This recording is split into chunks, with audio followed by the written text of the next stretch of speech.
why not try to get Coach Pitino on? I did not know, BT, that we'd be asking Coach if he wanted to throw his name in the ring to coach the New York Knicks. Maybe a little full circle here, Coach Pitino? What are we saying? I was very proud to be the assistant coach on the UB Brown and very proud to win the Atlantic Division as head coach of the New York Knicks. I can assure you that a 73-year-old is not coaching 100 games anymore. Yeah, we'd like to get to 105. That's kind of the problem here. Coach, how's the summer going? You okay? Everything good? Everything's great. I was actually sitting in shock when I heard Thibodeau. About 10 minutes prior to Tibbs getting fired, I said to someone, what is wrong with you? There's no way that Tibbs is going to get fired. It shouldn't even be talked about. And then 10 minutes later, I got a text from the same guy saying, Tibbs was just fired. Who's that, Dolan? No, I'm just kidding. All right, so let me ask you this. I remember a couple of years ago when I was in the room when he did the press conference against Seton Hall when he talked about a lack of lateral quickness, right? And then you changed the roster, and obviously last year, 31 wins, fun run, and it's going to be even better this year. In the NBA, you can't just change the roster. One of my issues with Tom Thibodeau, who I love and I respect, is that I don't know that he maximized the roster and worked around defensive deficiencies. How do you work around somebody like Towns and or Brunson who don't move that well and are problems on defense? What could you do? Well, first and foremost, let's look at the NBA offenses. You've got basically 15 seconds to run an offense. By the time you cross half, now the pace is playing a little quicker pace, but you've got 16 seconds to run an offense. So after you create your simple movement, somebody is going to have to paint touch and distribute the basketball or throw it into the low post and cut off the low post, which they don't do anymore. So the problem with the Knicks is you had everybody playing poorly in the last game. That had nothing to do with Tibbs at all. Tibbs is a great defensive coach who hands were handcuffed with 7.5 basketball players. In pick and rolls, you had a down pick and rolls because Karl Towns can't get out there. You can't switch like the Oklahoma Thunder and front the post where they are great at defense. So the Knicks were hampered by their lateral quickness, by their size, and by the fact that they only had 7.5 basketball players to go to. None of that is Tibbs' fault. So now you want to make a change, and here's what you have to say. Who's going to go into the New York Knicks situation right now? And anything short of the Eastern Conference, anything short of the NBA Finals is going to be a disaster for this new coach. So the pressure on this new coach, whoever it may be, is going to be probably the biggest amount of pressure I've seen in all my tenure of rooting for the Knicks. Wow. Yeah, and I know that you tweet about the Knicks. I've seen you at the games this year. So you're right. That's a pretty heavy statement. Well, then it's got to be somebody who's got broad enough shoulders, Coach, to handle this in terms of some experience. I mean, do you have a person that you actually think could actually match that situation you just described, which is not going to be easy? I'm going to give you that for sure. Red Holzman, and he's no longer with us. We're no longer blessed with Red Holzman. So that's it. I don't know. You guys would have to mention the name, and I could comment on it, but I don't know who's in the mix. How about a first-timer coach like Johnny Bryant, who's been an assistant, had some success as an assistant, was here under Tibbs. He's been a popular name that's thrown out there. You think a first-time head coach in New York could take this team to a championship level? Well, if I'm Johnny Bryant, I would. He's never called a timeout. He's never been a head coach, and you're now putting him in to replace a great basketball coach who's taken the city by storm. And what I don't gauge is whether the players like or dislike him. Mm-hmm. I throw that out the window because that's I've seen it happen over and over and over. He's a players coach. Everybody loves him. Then he gets fired. Then we want a disciplinarian to come in because the players coach didn't work and the disciplinarian's too tough on the guy. So we got to throw all of that out. Whether he's a strategist, whether he's a coach, getting along with the players is not a resume for somebody becoming the head coach of the Knicks. So I don't know Johnny Bryant. He may be terrific, but you're throwing an unknown commodity into a situation where you better get to the finals, and anything short of that, everybody's going to second guess it. So if Johnny Bryant's the guy, I'll be rooting for him and certainly become an admirer of the Knicks once again. What about somebody like Jason Kidd? Well, why would Jason Kidd take the job? I mean, because they're really good. It's a lot of money, and it's the Knicks, and it's the Garden. That's a starting point. New York better than Dallas? Is he a free agent? No, I think they'd have to make some kind of move for him. But Yeah, or Spoelstra make a trade. You think it's something? Could it be something that bold? You trade for somebody, Coach? I can't. Eric Spoelstra's not leading the Miami Heat. I mean, let's look at reality. I mean, can you get Jay Wright to be? Can you open it up for Jay? Jay makes a lot of sense. Obviously, he's got the personality handle in New York. Yeah, he's got the charisma. He makes a lot of sense, obviously, with the Villanova guys. But I will tell you, coaching the guys in college and coaching the guys in the pros is different. Personally, I think Jay Wright would be a home run. Can you get him to do that? I'm not sure. Coach, how about chasing a championship? BT and I argued about this before. I'm all for building sustained success, and then maybe from there the championship will come. I think you get yourself in trouble when you have that singular goal of chasing a championship. What do you feel about the Knicks now making this move because they don't believe Tibbs could be the guy to win a championship because he hasn't done it before? I don't agree with any of that. I think the New York Knicks played very poorly in the last game. It had nothing to do with Tom Thibodeau's coaching or Rick Carlisle's brilliance. It had to do with the New York Knicks not playing good basketball in that game from a turnover standpoint, from a defensive standpoint. It was the players at the pro level get all the credit, and they should get some responsibility of the blame of not playing well in that game, but let's give the Pacers credit. So the New York Knicks, are they championship-driven? The team they have right now is a great group of guys that play their asses off. They've captured the imagination of the city. They've been as popular as any team in the last 25 years. But the New York Knicks, unless they get more players and they fill out the roster in a better defensive situation, because that's what it comes down to. The reason the Thunder is so great is their defense is incredible. The reason the Pacers are outstanding is their offense is really great. So the Knicks are not great offensively and they're not great defensively. They're a hard-nosed basketball team that gave us a lot of joy. You know, Coach, in a lot of ways, it sounds like you're describing your team from last year. Well, my team the first year was a really good offensive basketball team, and last year we were terrific on defense, but we had our offensive limitations both from the three-point line and the foul line. Yeah. So we're going to make the corrections this year with our offenses as well as our defenses. Now, can we play we're playing Alabama in the Garden, Ole Miss in the Garden. We're playing Iowa State and Baylor and another great team out west. We're playing Kentucky and Atlanta, plus the Big East. Can we withstand that schedule? Well, I'm the one who made it, and I think we can.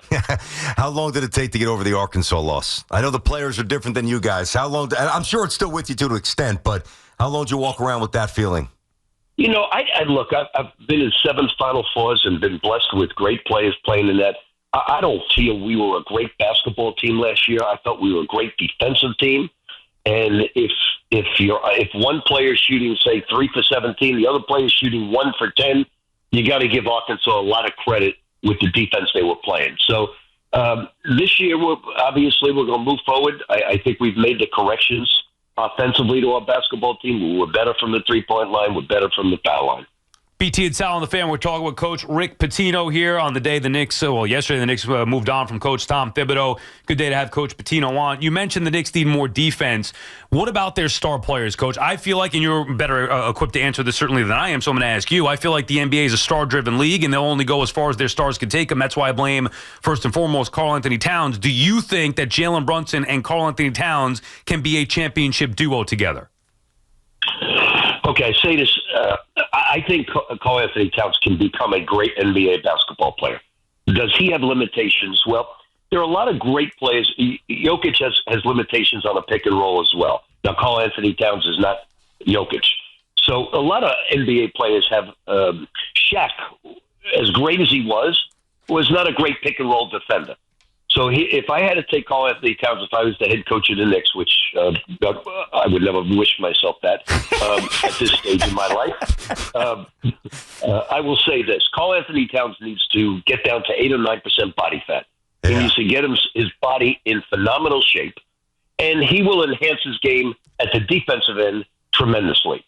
He's a really good offensive player. He won't be going to the rim and staggering a little bit as he drives to the rim. He'll be making good, quick, direct north and south moves if he gets his body in better shape. Mm-hmm. But Karl Anthony Towns is a very talented young man.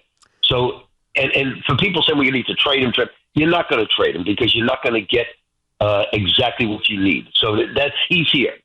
Brunson is a great basketball player. He's the heart and soul of the basketball team. Now what you need to do is you need to take 6 through 10 and make it better. And then play in, look, if you have injuries, can 11 and 12 play as well? Yeah. So it's the bench that's a problem. It's not, I mean, you've had some players go up and down with turnovers and so forth, but you need to improve the bench. Karl Anthony Towns and Brunson, you're not going to trade. Now, everybody wants Giannis as well as I do, but how are you going to get Giannis is the question. Well, my answer would be I would serve up Karl Anthony Towns. Now, I don't think the Bucks would do that because the Bucks want to strip away money. But if, let's say, you're the GM of the Knicks and that comes across your desk, you make that move straight up, Towns for Giannis, you got to make that trade. I would make it in a New York second. You have to. Not a New York minute, but yeah. the Milwaukee Bucks aren't making it. 100%. That's why I said what I said. Coach, you got to help me out with something here. Because, when we talk about, if we do this with football as well, like the technical aspect, sometimes we gloss over stuff because we just have to do a radio show. If we get wrapped up in the mechanics and the nuances, it gets boring and nobody wants to really hear that, even though it really does matter. But one thing that I don't understand, all right, how time after time after time you can't get back on transition defense. I'm watching the game with Sal the other night. Knicks score a bucket. I go to take a sip of beer, give him a little pound. I look up, 2 points to the Pacers. It happened all series. Is that not recognition? Is that poor coaching? Or is that poor athletes? It's got to be something, Rick. Well, I've always said this. The two toughest things to teach are transition defense and offensive rebounding in basketball. The two toughest things to teach. So let's look at the reasons why you get beaten in transition. You get beaten in transition because you turn the ball over, you take a bad shot, and you have two guys in the corner spotting up, and now you're late getting back. So you cure your problems by what we call forming a box, where you take 20 to 25% of the court, and you just knock that out, and everybody forms a box with wherever the ball's coming down. And now your trailer has to obviously get to the weak side. And if you'll notice in the New York Knicks game, the trailer was always late getting back. And he was, whoever it may be, and we're not going to cast any aspersions at any individual. Mm-hmm. But if you're late getting back, then your transition defense breaks down, forming your box. So you can't be late. You have to be what we call a back pursuer. You have to try and back pursue the basketball and take the nearest guy away from the ball in a rotation. We failed on that over and over and over in that series. But whose fault is it? That's my real question. Like, to me, that's got to be fixed by the coach, Rick. Yeah, okay, so you tell player X, listen, man, you got to get back. I remember U.B. Brown saying it was one of the funniest timeouts of all time. Ernie Grunfeld and I were hysterical together. He put his little magnetic piece. He said to Bill Cartwright, Bill, if you're not on the glass offensively, and then he moved Bill's piece to number 5, and you're not back defensively, I've got one question. Where the F are you? Yeah. So that's the bottom line. Yeah. If you're that person, so now you have a timeout and you say, player X, listen, man, you got to get your ass back, and you got to pursue that basketball from behind and make your rotation. You can't be laying on the ground after you went in for a layup. Get your tail back. So the coach tells him that, and the next time he's got to get back. It's as simple as that. You make that adjustment. Okay. So Coach Pitino agrees with me that it's on the players, not the coach. All right, Coach. Well, I have one for you on your program. You're in a similar spot as the Knicks, whereas you built it up, you got to the tournament, you won a game a year ago. Now the expectation is, hey, Final Four or bust here. We know you can handle that, but are you chasing a Final Four or a national championship, or are you just trying to do the same thing, building your program up to have sustained success and maybe hope to one-time break through? Well, let's look at it this way. We're pretty much, St. John's is pretty much in the same ball game as the New York Knicks. I mean, right now it's the fans are starving. They were starving for a Big East championship. They were starving to make the tournament. We accomplished it. The New York Knicks are starving to win a championship. It's been a long, long time. So St. John's is pretty much in the same boat. And for me, am I chasing a championship? Am I chasing a Final Four? Without question, because my window's closing as a basketball coach. So do I want it, whether it's St. John's or wherever? Of course I do. It's been a long time since the Knicks have won a championship. It's been a long time. I don't think the St. John's has won a championship. I'm not sure in modern times. A couple of NITs, a couple of NITs, but no, you're right. Yep. So are we chasing it? Without question, the same way the Knicks are. But that's the type of pressure that you just love, because every single day you wake up with that excitement, with that anticipation of trying to get there. And so I'm excited about it. There's no doubt. Talking to Rick Pitino, of course, St. John's head coach, BT and Sal. So the first pitch tonight, as you walk out to that rubber there, Coach. Now, I've seen you on the treadmill a lot. I know you're still in good cardiovascular shape. I know you play golf. How's the wing? You can't be short hopping this night. You got to make us look good, Coach. And I've got a bad leg right now, so I'm not going to make excuses. I was just practicing on pavement in Harrison, throwing the baseball for the first time in a few years. But I'm going to get it over the mound. I'm not going to be short. Donovan Mitchell caught me last time, and I was a little short. I'm not going to do it at Yankee Stadium. It's either going to go 20 feet over his head, but I'm not bouncing this baseball. I love that. That is absolutely awesome. And listen, Yanks had a good one last night. 15 games over 500. For those who don't know, Rick's got season tickets right beyond the Yankee dugout. He's not one of these guys who pops up and, I'm a Yankee fan because they're good. He is a monster Yankee fan. I love what I'm seeing so far. I think the changes, listen, Soto, the changes they made, they work. They're a well-rounded baseball team right now, Coach. You like what you're seeing? They are, and they're getting Rodin's pitching great, certainly. Last night, Lytle did a good job coming in. I like this baseball team, whether we can beat the Dodgers or not, or Detroit's playing great baseball right now. The Mets across down are playing great baseball, but I like this team a lot. I think they're built to win. I think it's going to be a long season. Let's get tonight. We're tied for the best record in baseball right now. Certainly, Detroit's playing great baseball. The Dodgers are terrific. But I'm excited about it. I'm a big fan. There's nothing better on a beautiful night. Last night I sat there. It's a beautiful night. I'm there with my assistant coach and friends, and we're just looking at each pitch. And baseball is moving so much faster than the old days. You're out in 2 hours and 20 minutes. It's just a great night to be out at the baseball park and watching the Yankees. I thought you were a Met fan, Coach. Get out of here, Mets. I seen you with the Mets jersey on. I don't root against the Mets. I'd love to see.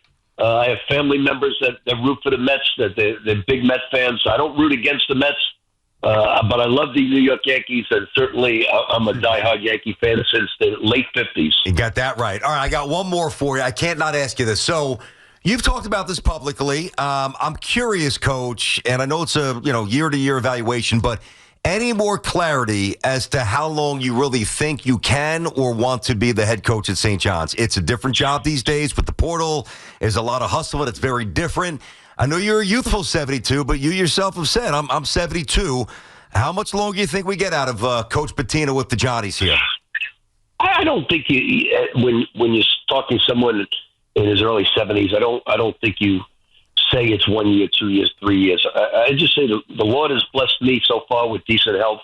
I want to coach as long as I can and stay sharp physically, mentally.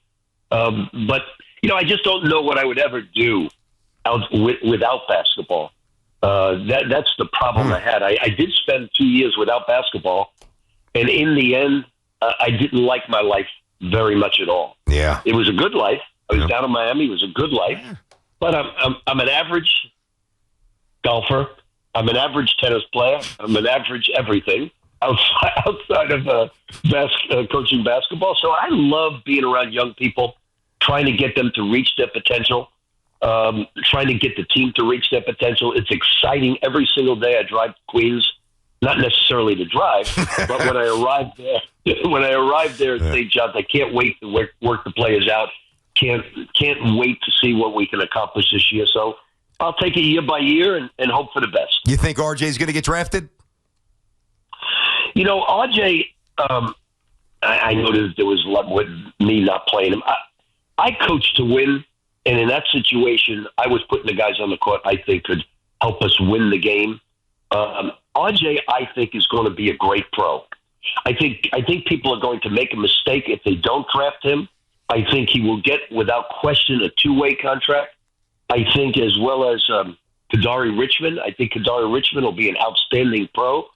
So I think he's a jump shot away from really being a terrific pro. But RJ is an interesting basketball player. His greatest asset is his ability to pass the ball. Now, he doesn't do it as often as I'd like, but that's his greatest attribute.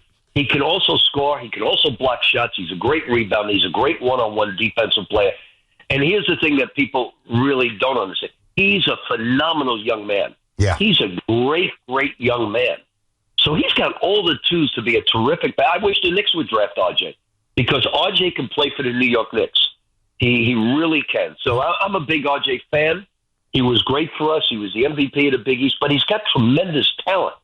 And, you know, he's going to mature as a basketball player, get better and better and better, handle it, pass it, score it. His three-point shot, which is very average, will only get better. Remember, everybody gets better at the NBA level, three-point shooting.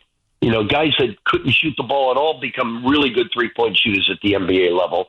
And I think if somebody drafts RJ, he's going to be on that team for 10 years. Yeah, Nice. I'd like to see the Knicks get somebody who could actually hit a three with some consistency. All right, Coach, thank you so much for your time today. Enjoy the game tonight. Good luck with your first pitch. We'll talk to you soon. Throw a strike. Thanks, guys. Take care. There you Coach go. Pitino spending some time with us. We appreciate it on this.